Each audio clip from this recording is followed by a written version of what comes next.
Nisande is a true friend of mine, and you know, finally I can give back something to him, because at one time I was coaching him, but now he's coaching me. And if one word would define him right now, is that he's an expert, an author. And what I would like to share with you, after 75 books, over 1.5 million sold, and more than 10 languages and so on, is that a book is a business card that people pay for. You want to remember this. A book is a business card that people pay for. Isn't that nice? You know, you're handing out your business cards and people are paying for your business card. So that's one thing you want to remember. The biggest feeling you will get writing a book, being an author, is you are now in acknowledged authority. Do you understand? It makes you feel good. You know, having that book in your hand. I mean, okay, having a baby is maybe number one, but the book is also a baby. You've been through a process. It's not something, even if you do it only in 28 days or whatever, it's a whole process that went before that. One of the things I've learned is to be an overnight success takes 10 years. You understand that? Okay. So it's 10 years of preparation, 10 years of hard work. You put the work in. Have your experience, whatever it is. That's your preparation. When we're talking about writing 28 days or whatever it is, that's not the writing part only. There's been a process before that. And now you are now really condensing that process into a structure. Does it make sense? Yeah. So for me, writing so many books is about learning. Every time I write a book, I have to learn again, become a student again. And you talk about it, just talking with other people about your ideas. People actually may give you brilliant ideas, you didn't think about it yet. So talk about what you're writing or what you want to write about. Become the expert in many, many fields. And then when you write a book, you're an authority. That's one of the most important things that I want to share with you. And the reason I say it's a business card is that the book opens doors, that things you cannot imagine. For example, this summer I'm going to go to China. One of my books was published in China.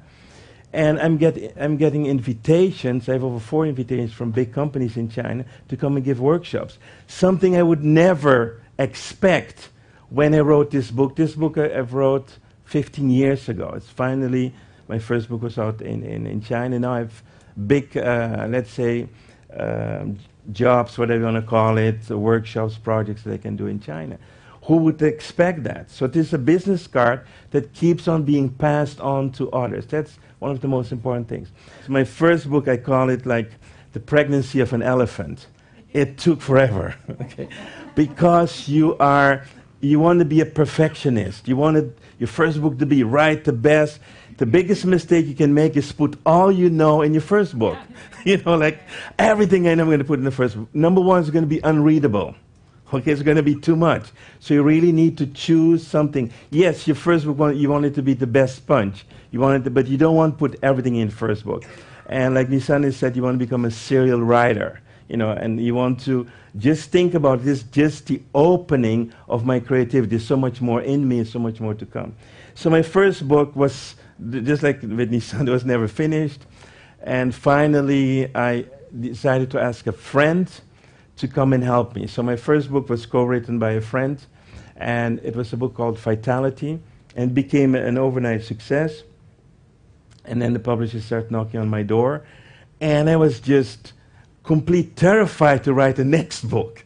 Okay, so the first one being such a difficult and painful process, and we didn't have Nisane at that time. I would have really be the first one in this workshop, I promise you that. You have all these ideas, and you just start. Of course, you need a structure and all those things, but Nisane will teach you that. But there's a point where you just sit down and do it. And I do it the similar way that Nisane wrote this book. I normally take time for it. You know, I take a week, normally maximum 10 days, and then the book has to be done. It's just finished after that. My world record, my personal world record, I don't know about anybody else, but was a book I've written in 6 hours and became a bestseller. 90% of my books, I've never read them back. Because if I read them, they will never get finished. Because they're never perfect. There's always something. There's some new idea, something else. So the way I write, and just as Nisane said, that's the way my experience is, to write it, finish it, edit it, or let someone edit it, and don't spend too much time trying to make it perfect. because it will never be perfect. If I look back at my books now, I'm going to rewrite all my books. You know what I'm saying? Because I've grown, I know more. And if I go back to my first book, I will do it different now than I did before. So when you get it out, just get it out. Now, Nissan will also explain to you one of the most important things is to write a book is just one part of the process. You know, I thought, no, I'm done. I finished the book. Now I just give the book, and it's not like that. I got just published by Hay House Publishing House from Louise Hay. And what they told me there, the job of the publisher is to get the books in the bookstores. The job of the author is to get them out of the bookstores. And nobody ever taught me that. What I do now is that each book that I write will get a specific website only for the book. And then, as Nissan will explain you, to more things. Actually, most people won't get rich from writing the books. It's the after sales, other things. So think about things that you can connect with your books, workshops, stuff like that. And right now, I've sold more than, I think, 1.5 million books. So that's reasonable. One of my publishers, when I started with him, at some point, 80% of the turnover were my books. They were writing at that time 4 to 5 books a year. So right now I'm calming down a little bit. I decided not to write more than 2, so that's enough for 1 year. But once you're in the flow, once you know the system, the Sunday will teach you, you're unstoppable. Just think about it. You're unstoppable. What I've learned is that once you know the system, you can keep making books over and over and over again, and actually your books will get better and better and better.